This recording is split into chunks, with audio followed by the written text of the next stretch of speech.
I'm here at Hurco UK and I'm going to find out about just one of the features you get on the WinMax control at Hurco.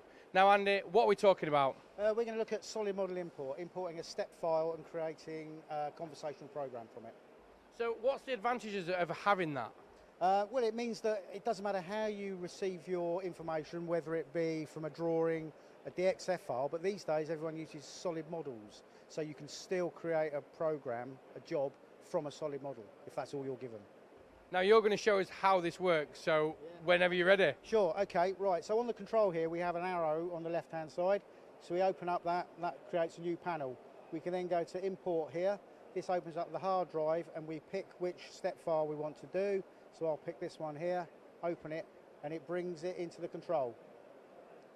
So there we go. So this is now a 5-axis part solid model. Okay, it's a step file. So now I can machine this on our 5-axis machine. So I can pick a face. So I pick a face there, it highlights it. I say that I want to do a contour. The gnoming lights up, so I can choose which way I want the cutter facing for 5-axis programming. I choose that direction, I approve it. I click on there to say that's my Z0. I OK that, and then I can determine which way I want the cutter to go. Climb milling or conventional, so I'll do climb milling. I OK that. I've now written a 5-axis 3+2 conversational program. All I need to do here in the normal program is put in an end mill.